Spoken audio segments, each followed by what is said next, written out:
¿Qué tal amigos? ¿Cómo están?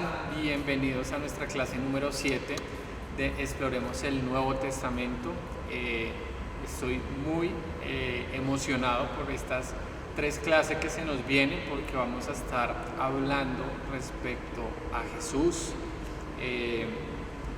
Creo que tenemos unos buenos fundamentos sobre la cultura, la formación del Nuevo Testamento. Y quiero dedicar ya lo que nos quede de clase, 1 pues para hablar de Jesús y 2 para hablar de algunos personajes protagonistas que nosotros encontramos en el Nuevo Testamento. Entonces esperamos hablar de Jesús, más adelante hablar de Pedro, de Juan y finalizar con el apóstol Pablo. Pues en este momento vamos a dedicar unas buenas sesiones de clase para hablar sobre Jesús. La verdad, cuando estaba preparando este material, el desafío que tenía era de saber qué partes de pronto enseñar sobre la vida de Jesús o la enseñanza de Jesús o el impacto de su llegada acá a la tierra, y fue para mí como muy retador. Decía por un lado, no, vamos a escoger esta parte, y luego decía, pero sería muy bueno hablar de esta otra parte. Entonces, en conclusión, fue todo un desafío, pero de pronto el ánimo que les quiero dar es que si nunca han leído los evangelios o han leído solamente pedazos, lean los completos. Si quieren, inicien con el evangelio de Marcos, que es el más cortico, luego ya pasen o por Mateo o por Lucas y finalicen sus lecturas con el libro de Juan, pero por favor háganlo una y otra vez, porque lo que nosotros encontramos ahí no tiene fin en conocimiento y el mensaje que nos quiere comunicar, así que es muy bueno. Y para los que no, mi invitación, inicien con el Evangelio de Marcos. Vamos a dedicar estas clases a hablar de 3 episodios de la vida de Jesús que considero son muy importantes y están muy marcados en el credo de los apóstoles, que es un credo no solamente católico, sino cristiano. Entonces ahí encontramos varias verdades que son importantes para nosotros, y entre ellas encontramos respecto a Jesús en relación a su encarnación, o si suena raro, dejémoslo en su llegada a la tierra, ¿sí? Dios hecho hombre. Encontramos la cruz, que también es el episodio central de la historia de la humanidad, y encontramos la resurrección. Vamos a hablar de estos 3 momentos en nuestras clases. Así que quiero iniciar con la encarnación. Hay un pasaje que me parece central que nosotros tengamos en cuenta para este tema de la llegada de Jesús acá en la tierra, y tiene que ver con todo el primer capítulo del libro de Juan. Este libro empieza como con un himno, ¿sí?, en sus primeros versículos, donde está explicando muy bien quién es Jesús. Entonces, en este capítulo vamos a encontrar que se nos habla de que el verbo, y se refiere a Jesús, y hay muchísimo de acá hablar en este momento sobre esto de iniciar con el verbo, el logos, pero dice que este verbo estaba con Dios y era Dios. Estaba mostrando que desde un principio Jesús, antes de venir acá a la tierra, ya existía y compartía la misma esencia de Dios. Y esto es importante y lo vamos a hablar después.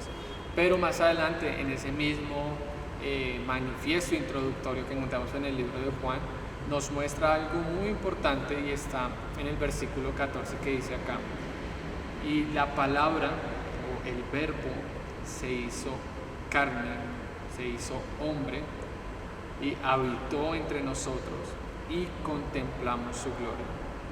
Este verbo que nosotros encontramos como habitó también podría ser tomado como acampar, porque este verbo es el que se relaciona muy bien con lo que sucedía en el Antiguo Testamento y el tabernáculo que estaba en medio de todo el pueblo, donde la presencia de Dios habitaba con ellos. Bueno, es la misma idea que se quiere comunicar acá. En un momento de la historia específico, el verbo Jesús, Dios hecho carne, acampó entre nosotros y nosotros pudimos contemplar su gloria. Entonces, este es uno de los versículos, creo yo, más importantes que nosotros encontramos en la Biblia, porque cuando se nos habla de que el Verbo se hizo carne, no era de que parecía que fuera un humano, que tal vez tenía algunas características de humano, no, sino que era en su totalidad un ser humano como nosotros. Y esto es bien interesante porque muestra un contraste entre la sabiduría que había alrededor del primer siglo. ¿Y por qué lo digo?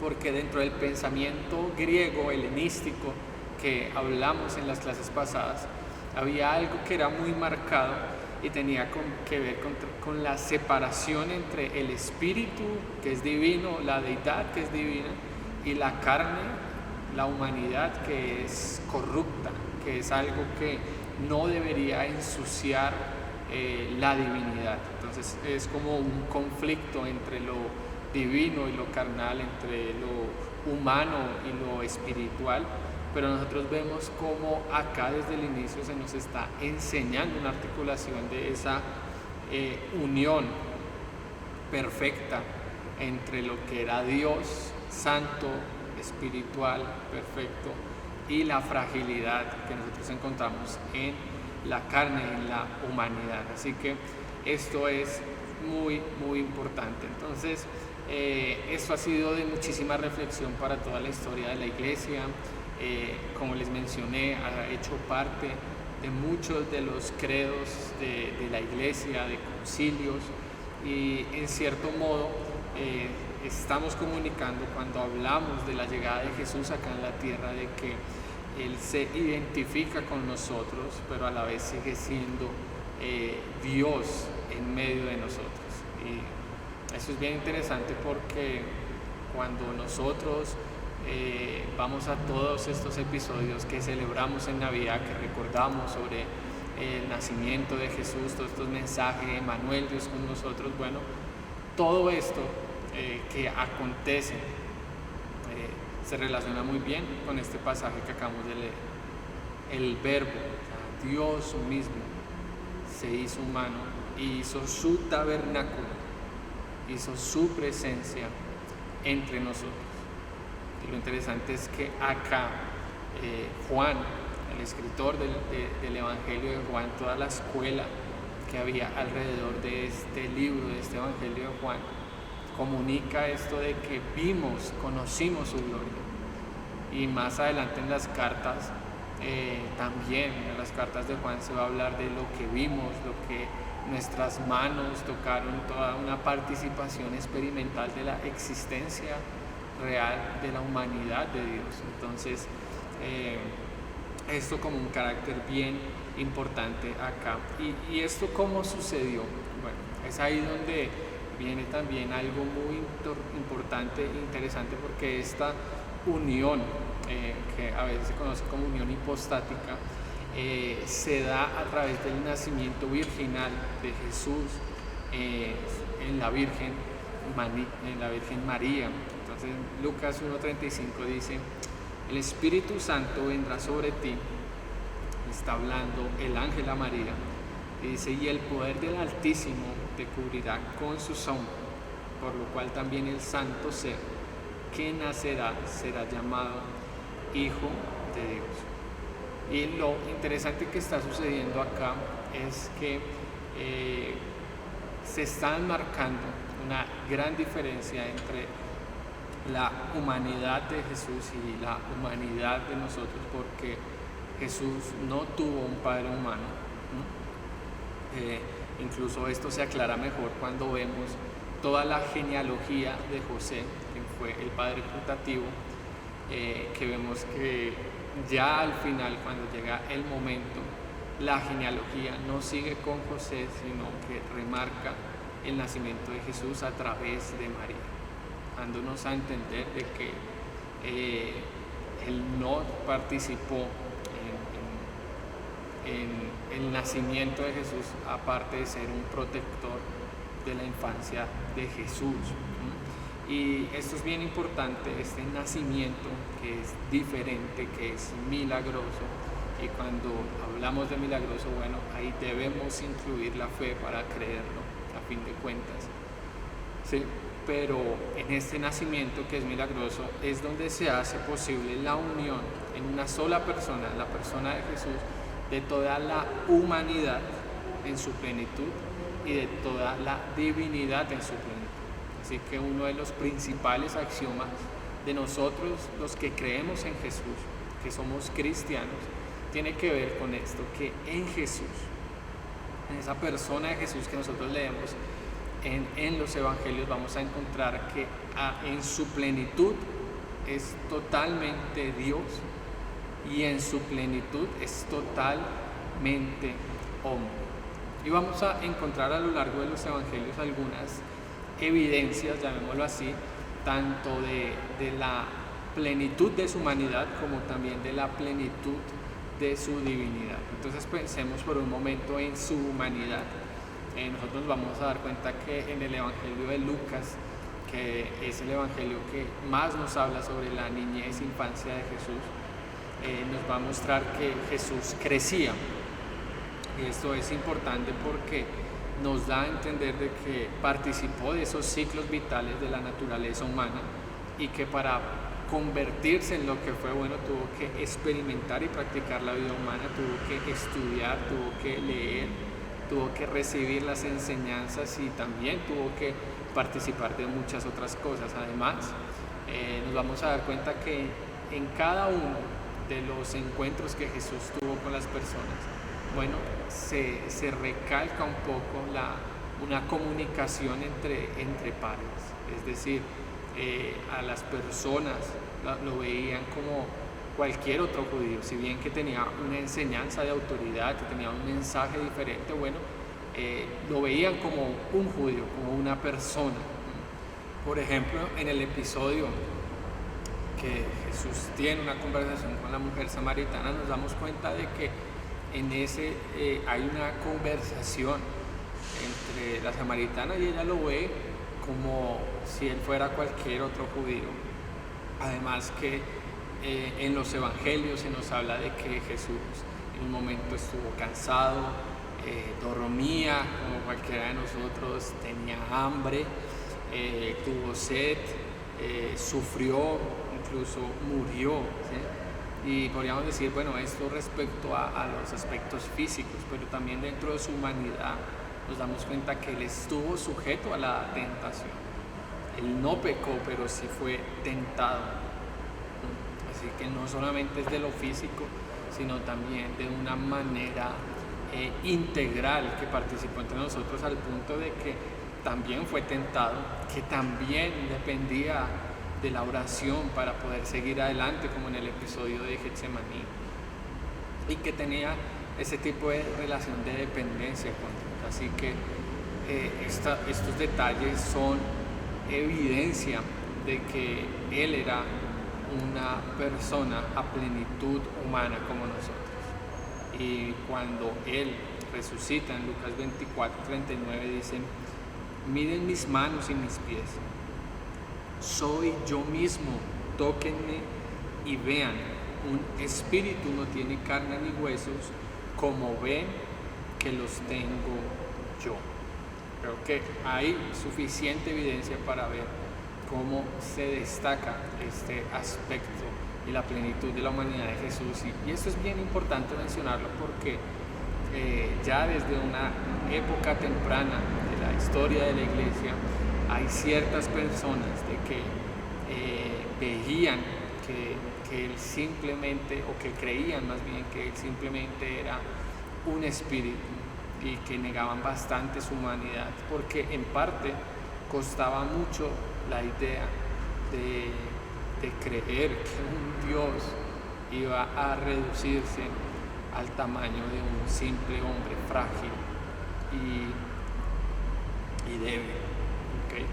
Ahora, este tema es bien importante porque en su humanidad nosotros vamos a encontrar que está una obediencia representativa como el nuevo Adán, como el nuevo hombre que no pecó y que hizo las cosas bien, que en su humanidad ya Él nos entiende y se puede compadecer de nosotros porque Él pasó por las mismas situaciones que nosotros. Y en cierta manera para ser nuestro ejemplo de resiliencia y de superar las crisis que enfrentamos, las agonías que enfrentamos y las tentaciones que enfrentamos. Pero esa es solamente una parte de lo que Jesús es, porque también encontramos que Jesús es a plenitud divino, es a plenitud Dios. Y esto es bien importante porque en el Nuevo Testamento, cuando se habla bastantes veces sobre Jesús, muchas veces se le llama a Él como Kyrie, y esto traduce como Señor, pero en mayúscula, como refiriéndose a la deidad. ¿Y por qué lo digo? Porque esta palabra Kyrie fue la palabra griega que se usó cuando se tradujo el Antiguo Testamento para traducir una y otra vez la palabra en hebreo que es Yahweh, que también quiere decir Señor, que tiene esa connotación y sentido completo de la divinidad, de que es Dios. Así que todo el Nuevo Testamento, cuando habla de Jesús, lo menciona Él como Kyrie. Y Kyrie era la palabra que se usaba en el Antiguo Testamento muchísimas veces para señalar cuando el Antiguo Testamento mencionaba a Dios, al Señor. Esto es bien importante. Y no solamente eso, sino que vemos más episodios donde se habla de una conciencia de esa deidad que habitaba en Jesús. Por ejemplo, piensen en el episodio en Juan capítulo 8, donde Jesús, como se los había mencionado antes, tenía conflictos frecuentes con los religiosos de la época, con varios de los judíos del momento, que tenían unas mentes muy estrechas, y dentro de ese, llamémoslo así, discusión, ellos le dicen: ¿eres tú acaso mayor que nuestro padre Abraham, el cual murió y los profetas murieron? ¿Quién te haces a ti mismo?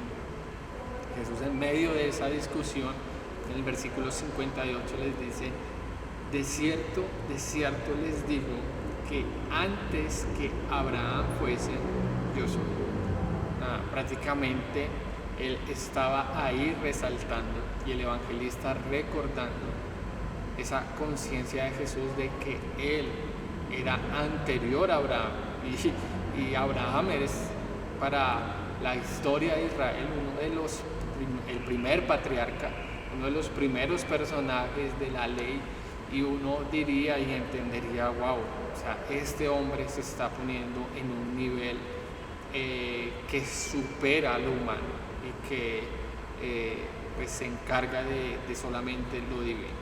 Y no es solamente ese episodio, hay otro episodio bien interesante que vamos a también hablar un poco de él en la siguiente clase, y tiene que ver con que Jesús le pregunta a sus discípulos, a quienes han caminado con él en bastante tiempo, y les dice: bueno, ya sé qué es lo que dicen las personas de quién soy yo, pero necesito saber ahora quién es.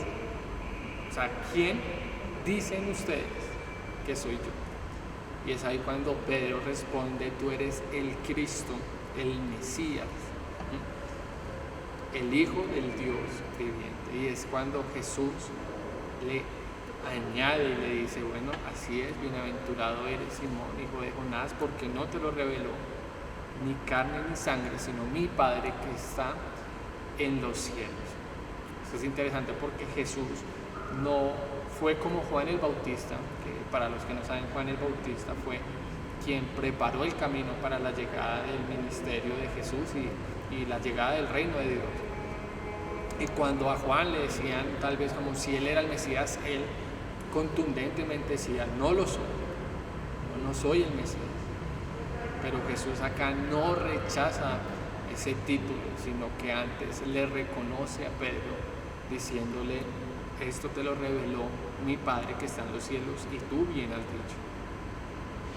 En otro episodio, iniciando el Evangelio de Marcos, que muchos de ustedes van a empezar a leer, se habla de un episodio donde Jesús sana a un hombre que está paralítico, y adicional le menciona y le dice que todos sus pecados son perdonados. Para todas las personas que estaban alrededor eso era súper conflictivo, porque esto era algo exclusivo y reservado únicamente para Dios, el perdón de los pecados. Pero Jesús desde ese momento empieza a mostrar, por decirlo así, su autoridad como Dios hecho carne. Jesús en varias ocasiones recibió adoración y, como les mencioné, Él no la rechazaba, sino que Él la aceptaba e incluso alababa o consideraba que las personas que lo hacían estaban haciendo algo correcto.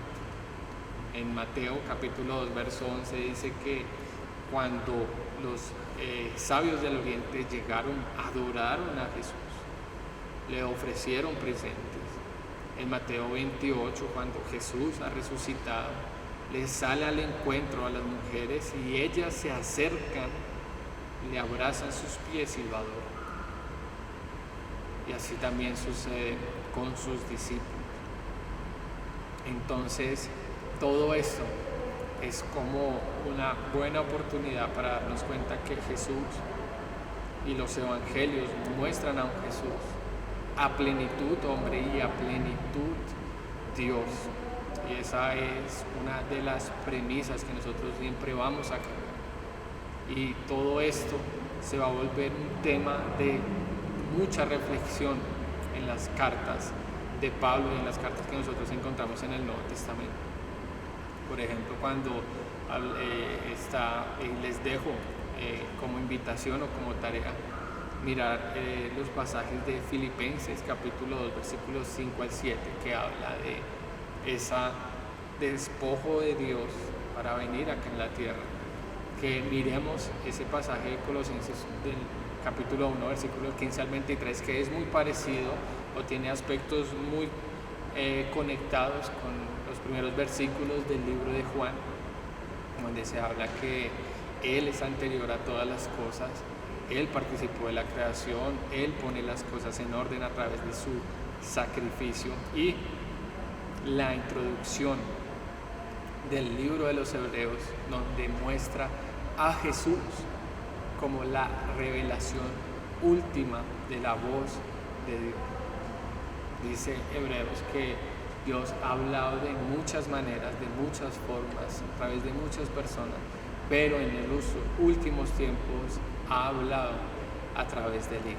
Entonces, todo eso se los menciono porque es bien importante que nosotros veamos la encarnación de Jesús, ese hacerse hombre, hacerse frágil, renunciar a sus privilegios como un acto obviamente de profundo amor y compromiso por nosotros, por sus hijos, por su creación, pero también como que lo veamos como uno de los momentos más importantes de la historia, porque como les mencionaba, no era común de que Dios se hiciera hombre, se redujera, se humillara. No era común mezclar la humanidad frágil, errática, mala, con los aspectos divinos y profundos. Así que eso sería lo primero y lo inicial que me gustaría que nosotros habláramos respecto a Jesús encarnado. Y dentro de eso, pues como les mencioné, el marco es demasiado grande porque tenemos todos los episodios de la infancia de Jesús, cómo fue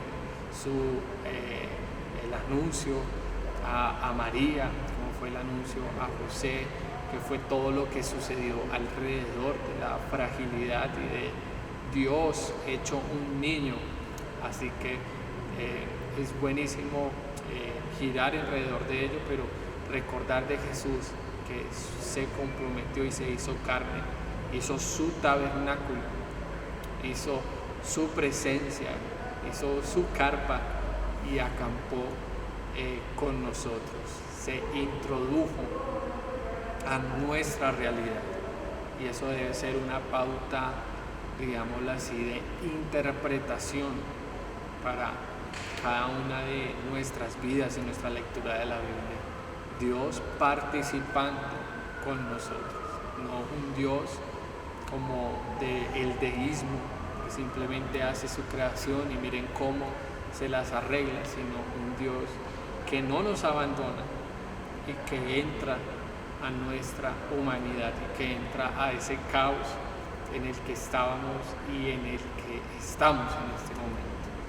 Así que esto es lo primero que quería decirles de Jesús. Si desean dejar tal vez alguna pregunta, hay algo que tal vez no haya quedado muy claro, pueden escribirnos ahí a nuestro correo electrónico para resolver dudas, y en nuestra siguiente clase vamos a estar ya centrándonos en este tema de la cruz de Jesús, la crucifixión. Recuerden que estos temas los seleccioné en parte por el credo de los apóstoles. El credo de los apóstoles habla de que nuestro Señor, que Jesucristo, el único Hijo de Dios, fue concebido por obra y gracia del Espíritu Santo y nació de la Virgen María. Así que esto es más o menos lo que hemos tocado, el nacimiento de Jesús y cómo eso nos impacta hasta hoy a nosotros. Así que nos vemos en la siguiente clase, no se la pierdan. Chao.